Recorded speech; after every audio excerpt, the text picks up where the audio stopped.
ছয় দাবিতে রাজধানী সহ বিভিন্ন স্থানে পলিটেকনিক শিক্ষার্থীদের সড়ক রেলপথ অবরোধ, জনভোগান্তি চরমে।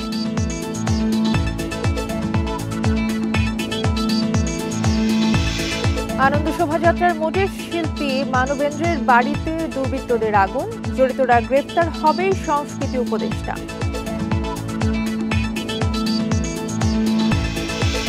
কুয়েটে শিক্ষার্থীদের কর্মসূচির প্রতিবাদে মাঠে নেমেছেন শিক্ষকরা। দোষী শিক্ষার্থীদের শাস্তির দাবিতে ক্লাস পরীক্ষা বন্ধ।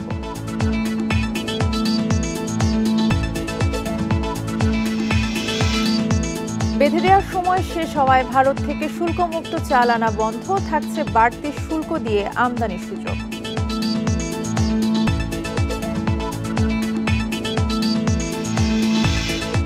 এবং সয়াবিন তেলের দাম বাড়ায় ক্ষুব্ধ ভোক্তা, দাম সমন্বয়ের দাবি ব্যবসায়ীদের, কারসাজির অভিযোগ ক্যাবের।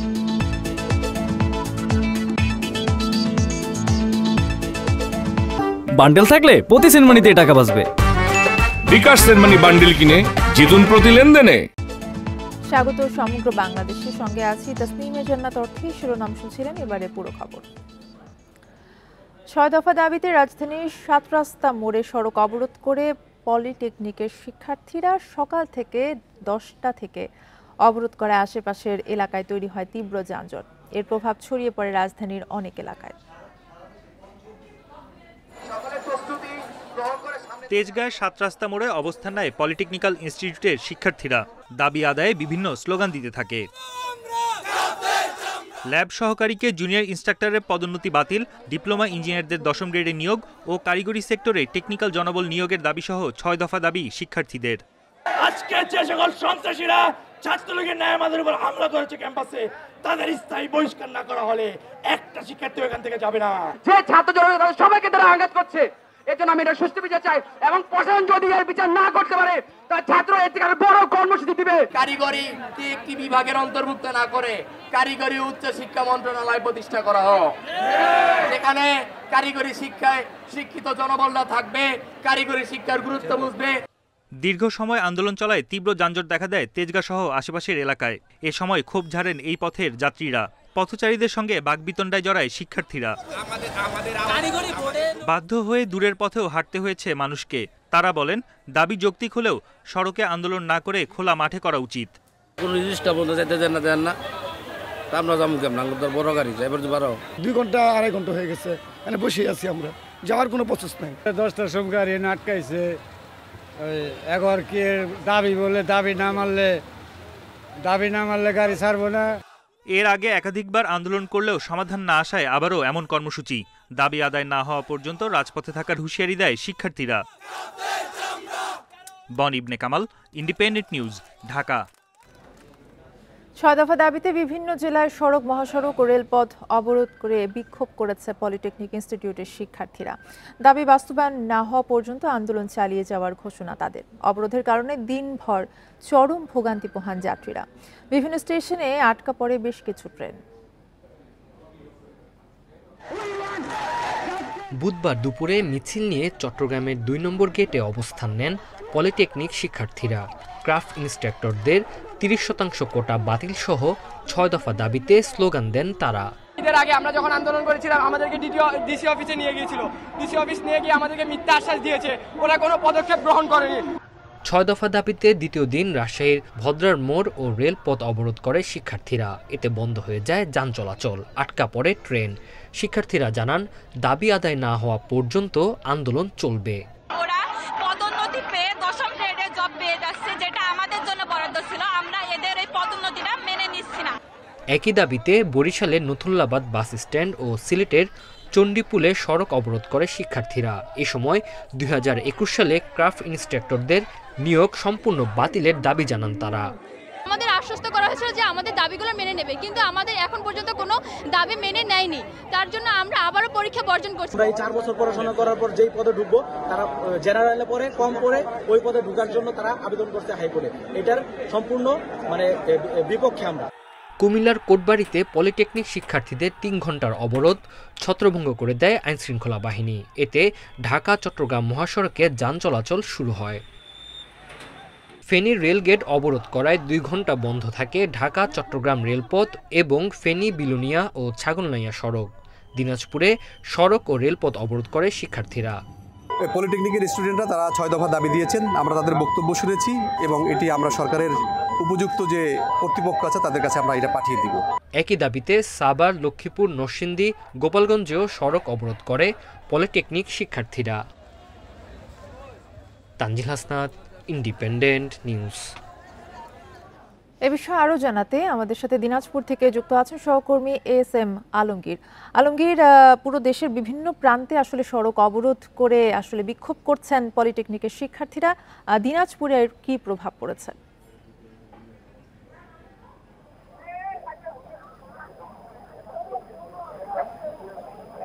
হ্যালো, জি আলমগীর, আপনি আমাকে শুনতে পাচ্ছেন? জি হ্যালো, জি জি, আপনার কাছে জানতে চাচ্ছি যে দিনাজপুরে এই বিক্ষোভের কি প্রভাব পড়েছে? সারা দেশ জুড়ে পলিটেকনিকের শিক্ষার্থীরা কিন্তু অবরোধ করে এক ধরনের বিক্ষোভ করছেন এবং সেই বিক্ষোভের প্রভাব আসলে কতটা পড়েছে, যানজট কেমন দেখছেন? দিনাজপুরে আজকে সকাল 10টা থেকে এই পলিটেকনিক ইনস্টিটিউটের যে শিক্ষার্থীরা তারা তাদের 6 দফা দাবিতে তারা আন্দোলন করছে। দিনাজপুর থেকে গোবিন্দগঞ্জ যে মহাসড়ক, সেই মহাসড়কের পাশাপাশি দিনাজপুর থেকে ঢাকা যে রেলপথ, সেই রেলপথ তারা অবরোধ করেছে। সেই রেলপথ অবরোধ করে অদ্যবধি তারা এই আন্দোলন চালিয়ে যাচ্ছে। তাদের যে 6 দফা দাবি আছে, 6 দফা দাবি এই আন্দোলন চালিয়ে যাচ্ছে। তাদের যে 6 দফা দাবি আছে, 6 দফা দাবির মধ্যে তারা বলছে যে ক্রাফট ইনস্ট্রাক্টর যারা আছে তাদেরকে পদোন্নতি না দেওয়া, স্থানান্তর না করা এবং কারিগরি বোর্ড সংস্কার করা এবং উপসহকারী প্রকৌশলী যেটি আছে সেটি ডিপ্লোমাধারীদের জন্য সংরক্ষণ রাখা সহ যে 6 দফা, সেই 6 দফা দাবিতে তারা আন্দোলন করছে।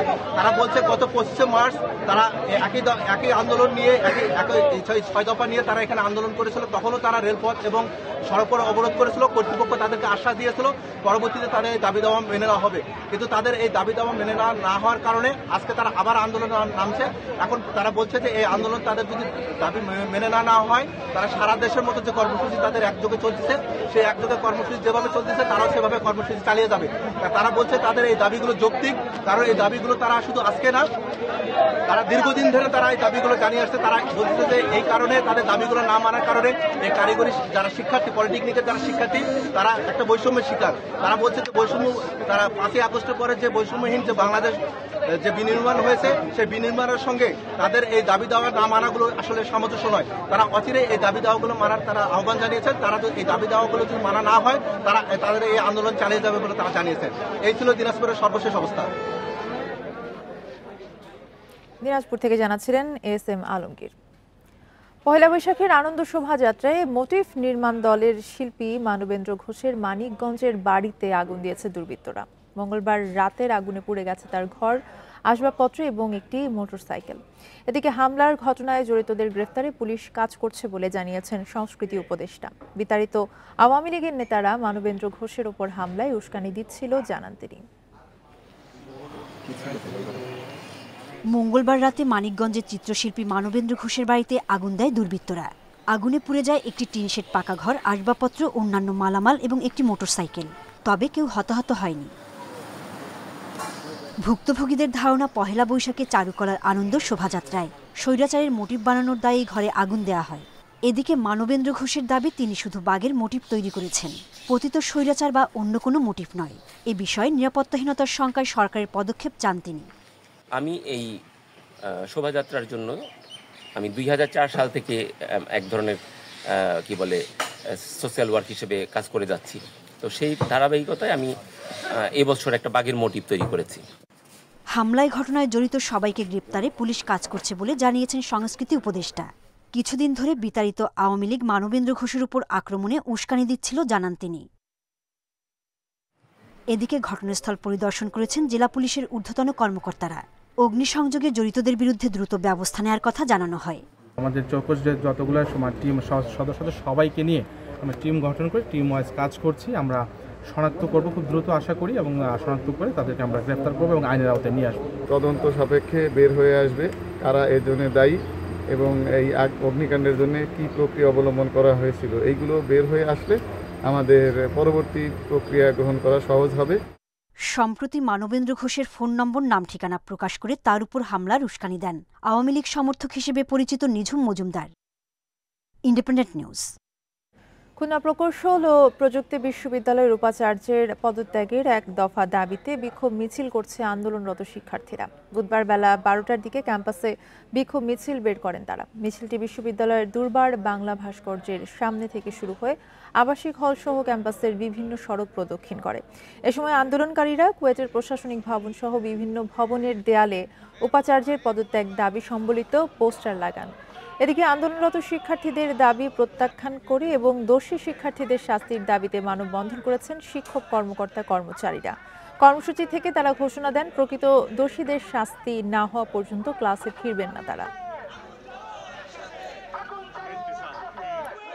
আমরা সেদিন প্রশাসনের সাথে কথা বলতে গেছিলাম, তারা আমাদের সাথে কথা পর্যন্ত বলে নাই। তারা আমাদের কথায় কোনো কর্ণপাতই করে নাই, মানে তারা আমাদেরকে ইগনোর করার একটা টেন্ডেন্সি দেখাইতেছে। দাবি যতক্ষণ আদায় হবে ততক্ষণ আমরা রাস্তায় আছি, দাবি আদায় না হওয়া পর্যন্ত আমরা এখানেই থাকবো। যতটুকু যা করা দরকার আমরা সবকিছুই করবো। যদি এমনও হয় দেখা যাচ্ছে আমাদের অনশনে বসতে হচ্ছে, আমরা অনশনে বসতে রাজি। সারা দেশ আমাদের পক্ষে, আপনারা দেখছেন ইতিমধ্যে যে সকল ভার্সিটিতে আমাদের পক্ষে নেমেছে। আমরা আশাবাদী যে আমাদের দাবি আদায় হবে। সরকারের বেঁধে দেওয়া সময়সীমা শেষ হওয়ায় হিলি এবং বেনাপোল স্থলবন্দর দিয়ে শুল্কমুক্ত চাল আমদানি বন্ধ হয়ে গেছে। 15 এপ্রিল পর্যন্ত চাল আমদানির সময় বেঁধে দেওয়া ছিল। নতুন করে সময় না বাড়ানোর কারণে আজ সকাল থেকে চাল আমদানি বন্ধ রয়েছে। এতে কোনো কারণ ছাড়াই চিকন ও মোটা চালের দাম পাইকারিতে কেজি প্রতি 2 থেকে 3 টাকা বেড়েছে। এদিকে ভারত থেকে বেনাপোল স্থলবন্দর দিয়েও বন্ধ হয়ে গেছে চাল ও সুতা আমদানি। গত 2 দিনে বেনাপোল বন্দর দিয়ে আমদানি বন্ধ হলেও বেনাপোলের বাজারে চালের দাম রয়েছে স্বাভাবিক।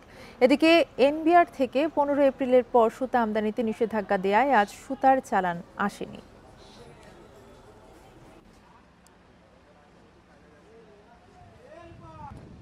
নভেম্বর থেকে এপ্রিল পর্যন্ত খুব ভালোভাবে শিপমেন্ট হয়েছে এবং বাজারটা কিন্তু নিয়ন্ত্রণের মধ্যে ছিল।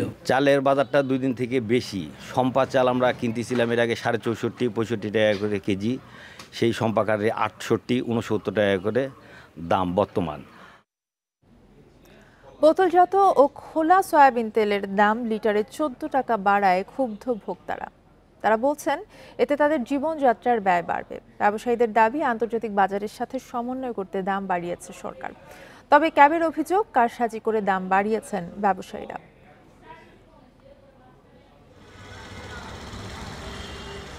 রমজান মাস জুড়েই চট্টগ্রামে বোতলজাত সয়াবিন তেলের দাম নিয়ন্ত্রণ ও সরবরাহ সংকট নিরসনে তৎপর ছিল সরকারি বিভিন্ন সংস্থা। তারপরও নির্ধারিতর চেয়ে বেশি দামে তেল বিক্রির অভিযোগ ছিল। এর মধ্যে রোববার হঠাৎ লিটারে 14 টাকা দাম বাড়ায় মিল মালিকরা। মঙ্গলবার সেই দামকেই স্বীকৃতি দেয় সরকার। আবারও ভোজ্য তেলের দাম বাড়ায় ক্ষোভ জানিয়েছেন মধ্যবিত্ত ও নিম্ন আয়ের মানুষ। বাংলাদেশের মানুষ সবাই সাফার করবে, যারা নিম্ন মধ্যবিত্ত তারা সবাই সাফার করবে। যেটা বাড়া দিচ্ছে প্রতিটা 14 টাকা লিটার, এটা নিয়ে আমাদের মাসে অনেক টাকা বাইরে যায়। আন্তর্জাতিক বাজারের সাথে দাম সমন্বয় করে দাম বৃদ্ধির সিদ্ধান্তকে যৌক্তিক বলছেন ব্যবসায়ীরা। তাদের দাবি এতে সরবরাহ সংকট কেটে যাবে। আন্তর্জাতিক বাজারের উপর দামের উপর সামঞ্জস্য রেখে দাম নির্ধারিত হয়। তবে দাম বাড়া এবং কমে সেটি বাজারের উপরেই নির্ভর করে সেটি হয়েছে। তবে কনজিউমার অ্যাসোসিয়েশনের অভিযোগ ব্যবসায়ীরা কারসাজি করে তেলের দাম বাড়িয়েছেন। সরকার যে ব্যবসায়ীদের অনৈতিক কৌশলের কাছে বারবার হেরে যাচ্ছেন এবং ব্যবসায়ীরা মানুষজনকে জিম্মি করে দাম বাড়ানোর যে প্রস্তাব সেটা অনুমোদন করে নিচ্ছেন। এটা কিন্তু শুভ লক্ষণ না ব্যবসার ক্ষেত্রে। এটা অবশ্যই একটা বাজে উদাহরণ, বাজে দৃষ্টান্ত। মিল মালিক ও সরকার ঘোষিত বোতলজাত সয়াবিন তেলের নতুন দর প্রতি লিটার 189 টাকা, খোলা তেলের দাম 169 টাকা লিটার। Abdullah Rakib, independent news, Chattogram. কক্সবাজারগামী চলন্ত প্রবাল এক্সপ্রেস ট্রেনে আগুন লাগার ঘটনা ঘটেছে। এতে আতঙ্কিত হয়ে এক দম্পতি শিশুসহ ট্রেন থেকে লাফ দিলে হামদান নামের 8 মাস বয়সী শিশুর মৃত্যু হয়। মঙ্গলবার রাত 8টার দিকে লোহাগাড়ার রশিদার পাড়ার পশ্চিমে এই দুর্ঘটনা ঘটে।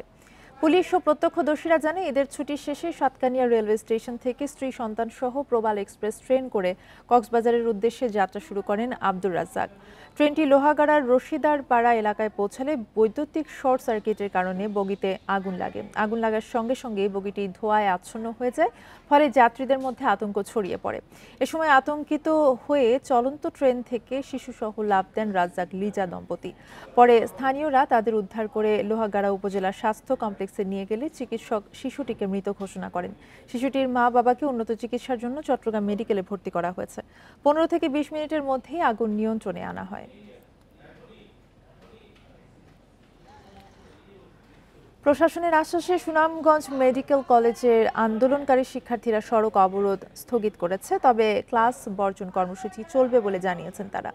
সকাল 9টা থেকে সুনামগঞ্জ সিলেট মহাসড়ক অবরোধ করে প্রায় 3 ঘন্টা ধরে বিক্ষোভ করে শিক্ষার্থীরা। পরে জেলা প্রশাসক ইলিয়াস মিয়া ঘটনাস্থলে গিয়ে শিক্ষার্থী এবং শিক্ষকদের সাথে কলেজ মিলনায়তনে আলোচনায় বসেন। শিক্ষার্থীদের দাবির বিষয় নিয়ে সংশ্লিষ্ট মন্ত্রণালয়ে কথা হয়েছে বলে জানায় জেলা প্রশাসক। স্মারকলিপি পেলে শিক্ষার্থীদের দাবি পূরণের চেষ্টা করা হবে বলে জানিয়েছেন তিনি।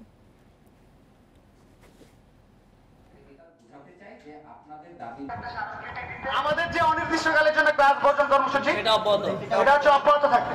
যার সাথে বেশি রিলেটেড এই সমস্যাটা সেটা হচ্ছে মাননীয় সচিব স্বাস্থ্য সেবা। উনি বলেছেন যে যদি স্টুডেন্টরা স্মারকলিপিটা দেয় ওইখানে যে দাবি করবে ইমিডিয়েটলি যেগুলো পূরণ করা সম্ভব, বাস্তবায়ন সম্ভব, উনি ইমিডিয়েটলি ব্যবস্থা নেবেন। ফিলিস্তিনিদের ওপর ইসরায়েলের হামলার প্রতিবাদে রংপুরে ব্যবসা প্রতিষ্ঠানে আধা বেলা ধর্মঘট পালন করেছেন ব্যবসায়ীরা। সকাল 10টা থেকে দুপুর 1টা পর্যন্ত নগরীর সব দোকানপাট বন্ধ রাখা হয়।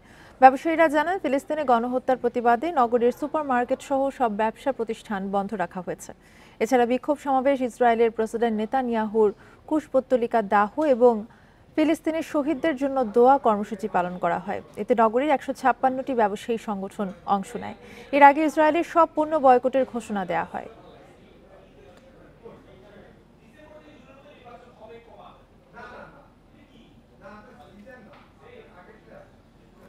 কুষ্টিয়ায় খাজনার নামে অতিরিক্ত অর্থ এবং ব্যবসায়ীদের কাছ থেকে চাঁদা আদায়ের প্রতিবাদে দোকান বন্ধ রেখে বিক্ষোভ করেছেন পোড়াদহের কাপড়ের ব্যবসায়ীরা।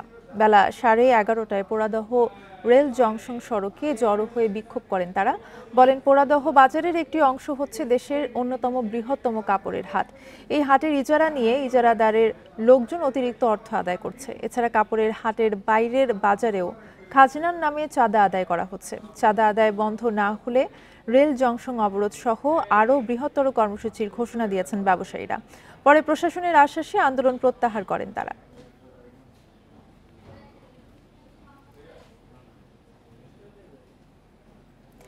শরীয়তপুর সদর সাব রেজিস্ট্রার কার্যালয়ে বিভিন্ন অনিয়মের অভিযোগে অভিযান চালিয়েছে দুর্নীতি দমন কমিশন। এ সময় দলিলের শ্রেণী পরিবর্তন করে রাজস্ব ফাঁকি সহ বেশ কিছু অনিয়ম উঠে আসে। দুপুরে দুদক মাদারীপুর সমন্বিত জেলা কার্যালয়ের সহকারী পরিচালক আক্তারুজ্জামানের নেতৃত্বে অভিযান পরিচালনা করা হয়।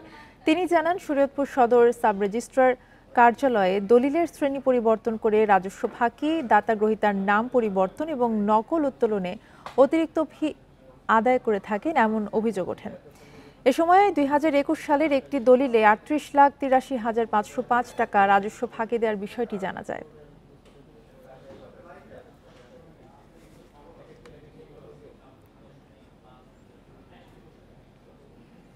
আসন্ন বোরো মৌসুমে সরকারিভাবে চাল ও ধানের নতুন দাম নিয়ে মিশ্র প্রতিক্রিয়া জানিয়েছেন কৃষক এবং ব্যবসায়ীরা। লক্ষ্যমাত্রা অর্জন নিয়ে শঙ্কার কথা জানিয়েছেন অনেকেই। আবার সরকারের সিদ্ধান্তকে স্বাগত জানিয়ে কৃষি অফিসে যোগাযোগ করছেন অনেক কৃষক। আসন্ন বোরো মৌসুমে 49 টাকায় চাল ও 36 টাকা কেজি দরে ধান কিনবে সরকার। গত বছরের চেয়ে কেজি প্রতি দাম বেড়েছে 4 টাকা। তবে নওগাঁর চাষিরা বলছেন, উপকরণের দাম বাড়ায় নতুন দামেও লোকসান কমবে না। 1440 টাকা দাম, এটা সরকার ব্যান দিছে, কিন্তু আমাদের 1500 টাকা হলে আমাদের একটু গায়ে গায়ে একটু যায়। ধান এবং চাউলের মূল্যটা নির্ধারণ করা হচ্ছে, সেটা সমন্বয় করা হোক। ধানের মূল্য 36 টাকা হইলে চাউলের মূল্য অবশ্যই 55 টাকা হতে হবে। দিনাজপুরে আমন মৌসুমে ধান সংগ্রহের লক্ষ্য ছিল 17,991 টন, কিন্তু সংগ্রহ হয় মাত্র 2,080 টন। কৃষকরা বলছেন সিন্ডিকেটের কারণে সরকারি গুদামে ধান দিতে আগ্রহ পান না তারা। আর ব্যবসায়ীরা বলছেন ধানের তুলনায় চালের দাম বাড়েনি। গুডাউনে তো ধানও দেওয়া পারি না, এখন গুডাউনে যদি ধান দিবাও চাই তাহলে মনে করেন আরও হয়রানি হতে হয়। জেলা খাদ্য নিয়ন্ত্রকের দাবি, ধানের দাম বাড়ায় লাভ হবে চাষির। তো সরকার যে ধান এবং চালের মূল্য নির্ধারণ করেছে, আমরা আশা করছি এতে কৃষক উপকৃত হবে এবং মিল মালিকগণও স্বচ্ছন্দে তাদের চুক্তিকৃত চাল গুদামে সরবরাহ করতে পারবে। বগুড়ায়ও আমন মৌসুমে চাল ও ধানের সংগ্রহের লক্ষ্যমাত্রা অর্জন হয়নি। সরকারের সাথে বাজারের দাম দেখে সিদ্ধান্ত নেওয়ার কথা বলছেন চাষিরা।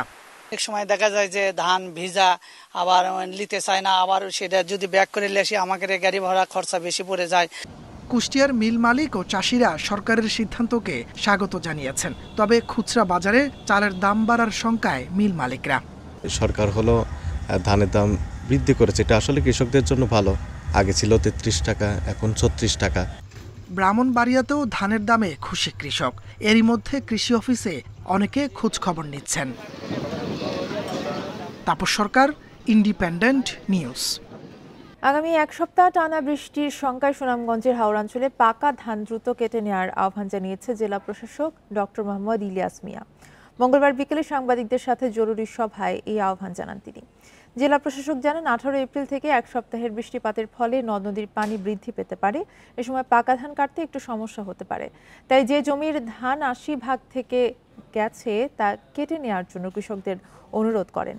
এই পূর্বাভাসে আতঙ্কিত না হয়ে সচেতন থাকার আহ্বান জানান তিনি।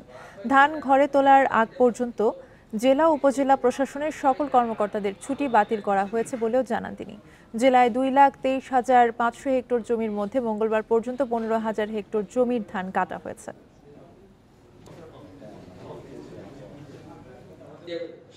আমাদের যে দণ্ডায়মান ধান আছে কাটার উপক্রম থেকে গিয়েছে, সেগুলো কাটতে হয়তো সমস্যা হতে পারে। ধানগুলোকে পাহারা দিতে পারে, যদি দেখে হঠাৎ করে পানি বেড়ে যাচ্ছে তারপরে যেন কাটার জন্য একটু উদ্যোগ নিতে পারে।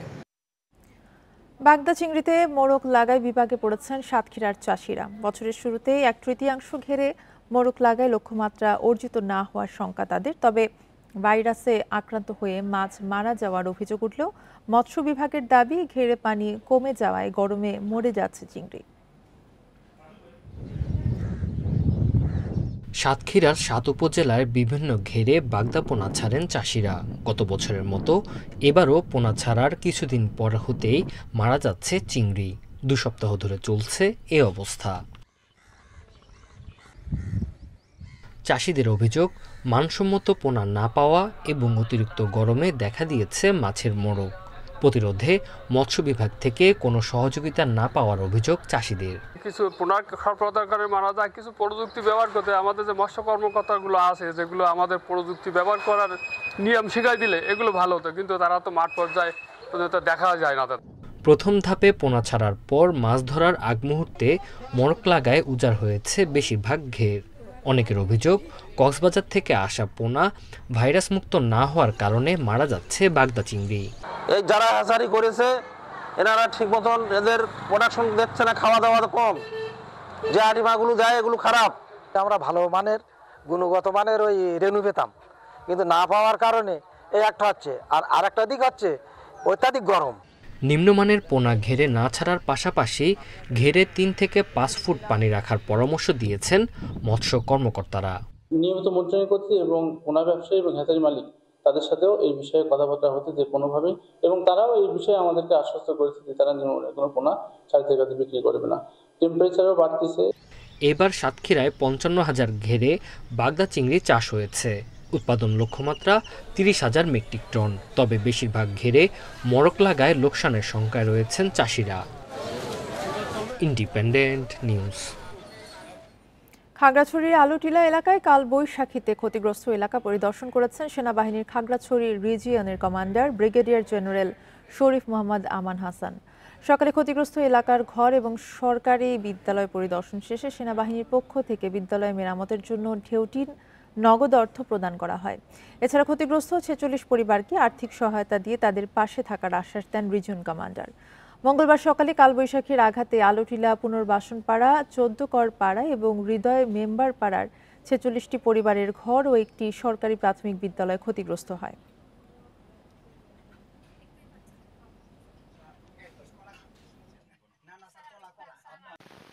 খাগড়াছড়ি রিজিয়নের যে কোনো জায়গায় কোনো নিরীহ মানুষ যদি কোনো বিপদে পড়ে, বি শিওর আমার রিজিয়নের প্রত্যেকটা ব্যক্তিকে, প্রত্যেকটা জনকে বলা আছে, ওরা সঙ্গে সঙ্গে চলে যাবে। নীলফামারীর সৈয়দপুরে হাজারীহাট কালীবাড়িতে বসেছে ঐতিহ্যবাহী প্রাচীন মেলা। মন্দিরের উদ্যোগে এই মেলার আয়োজন করা হয়। প্রতি বছর পহেলা বৈশাখ ঘিরে মন্দির প্রাঙ্গণে বসে জমজমাট মেলা। বৈচিত্র্যময় পণ্যে ভরপুর, শিশুদের কোলাহল আর ঢাক ঢোলের তালে মুখরিত হয়ে ওঠে পুরো এলাকা। মেলা উপলক্ষে সৈয়দপুর, দিনাজপুর সহ বিভিন্ন অঞ্চলের মৃৎশিল্প, ক্ষুদ্র এবং কুটির শিল্পের কারিগররা তাদের তৈজসপত্র নিয়ে আসেন। মেলায় বড়দের পাশাপাশি ছিল শিশুদের ভিড়।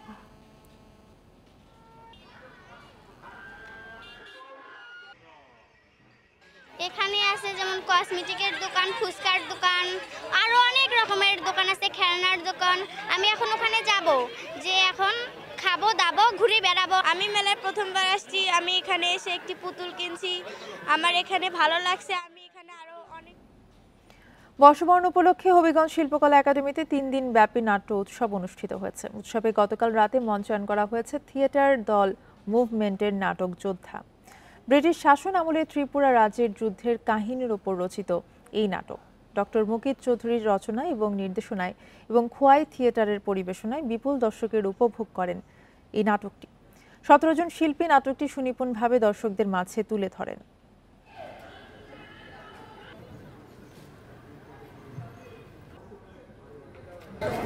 ত্রিপুরা মহারাজের সঙ্গে আমাদের খোয়াই নগরের এক যুদ্ধকে কেন্দ্র করে এই কাহিনীর শুরু। কাহিনী সারমর্মটাই হচ্ছে, আপনি যতই বাসনা করেন অন্যায়ভাবে কোনো কিছু ছিনিয়ে নিতে, সেটা কখনোই জয়লাভ হয় না। জমি দখল, অনিয়ম ও দুর্নীতির অভিযোগ উঠেছে খাগড়াছড়ির রামগড় উপজেলার সাবেক চেয়ারম্যান ও আওয়ামী লীগ নেতা বিশ্বপ্রদীপ কারবারি ত্রিপুরার বিরুদ্ধে। স্থানীয়দের অভিযোগ, প্রকল্পের টাকা আত্মসাতের পাশাপাশি নানা অনিয়মের মাধ্যমে বিপুল সম্পদের মালিক হয়েছেন তিনি। যথাযথ অনুসন্ধানের মাধ্যমে তার বিরুদ্ধে ব্যবস্থা নেওয়ার দাবি তাদের। খাগড়াছড়ির রামগড়ের সাবেক উপজেলা চেয়ারম্যান ও উপজেলা আওয়ামী লীগের যুগ্ম সম্পাদক বিশ্বপ্রদীপ কারবারি ত্রিপুরা সাবেক পার্বত্য প্রতিমন্ত্রী কুজেন্দ্রলাল ত্রিপুরার নিকট আত্মীয়। ক্ষমতায় থাকাকালীন মন্ত্রীর প্রভাবে জোরপূর্বক জমি দখল, নিরীহ মানুষকে মারধর ও মামলা দিয়ে হয়রানি সহ নানা অনিয়মের অভিযোগ তার বিরুদ্ধে। ভুক্তভোগীরা জানান, জগন্নাথপাড়ার নিজ বাড়িতে যাতায়াতের রাস্তা তৈরির জন্য তাদের জায়গা দখল করেছেন তিনি। দেয়নি কোনো ক্ষতিপূরণ। এছাড়া পানি প্রবাহের ড্রেন বন্ধ করে দেয়ায় ক্ষতির মুখে পড়েছেন কৃষকরা। জোরপূর্বক আমার বসত বাড়ি থেকে জায়গায় উনি ওনার ব্যক্তিগত রাস্তার জন্য নিয়ে গেছে। রাস্তা বাবদ আমরা কোনো ক্ষতিপূরণ বা কোনো খরচ কিছু পাইনি। আমাদের অনেকগুলো ক্ষয়ক্ষতি করছে, অনেক সমস্যা হচ্ছে। আমাদের প্রায় একজনের 1 কানি বা 2 কানি বা 40 শতক করে জায়গা ক্ষতিগ্রস্ত হয়েছে। চেয়ারম্যান সাহেবকে বলছে, আপনি এখানে মাটি বরাদ করছেন যে এখানে একটা ড্রেন আছে, এই ড্রেনটা আপনি ফুরাল লাইছেন, কথা থাক, এটা পরে ব্যবস্থা হবে। মন্ত্রী ও দলের প্রভাব খাটিয়ে দক্ষিণেশ্বরী রামগড় কালী মন্দিরের উন্নয়ন কাজ হাত দেননি বিশ্বপ্রদীপ। অথচ কোনো কাজ না করেই বরাদ্দের 32 লাখ টাকা আত্মসাতের অভিযোগ করেছেন মন্দির কমিটি। 18-19 অর্থবছরে এখানে পার্বত্য জেলা পরিষদের উদ্যোগে এখানে পুরোই শেডের একটা প্রকল্প নেওয়া হয়েছিল, কিন্তু পরবর্তী এটা ঠিকাদার ছিল বিশ্বপ্রদীপ কারবারি। কিন্তু পরবর্তীতে এই কাজের কোনো দৃশ্যমান আমরা দৃশ্য দেখি নাই বা কোনো কাজ উন্নয়ন কাজ হয় নাই। এসব অভিযোগ ও অনিয়মের বিরুদ্ধে ব্যবস্থা নেওয়ার কথা জানিয়েছেন জেলা প্রশাসক।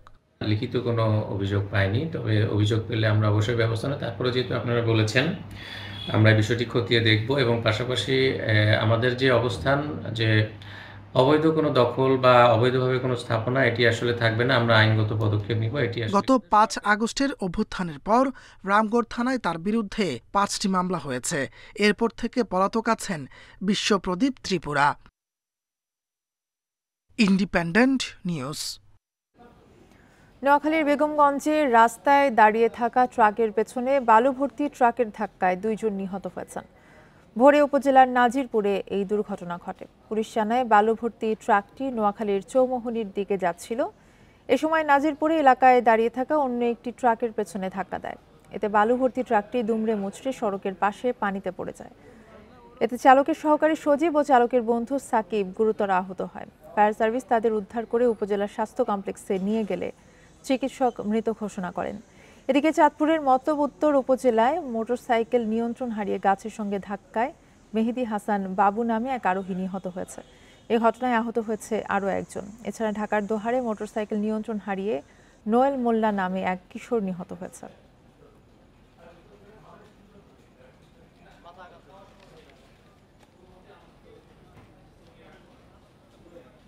এই ছিল এখনকার সংবাদে। ইন্ডিপেন্ডেন্ট টেলিভিশনের সব খবর জানতে চোখ রাখুন ফেসবুক, ইউটিউব এবং এক্সে। ধন্যবাদ।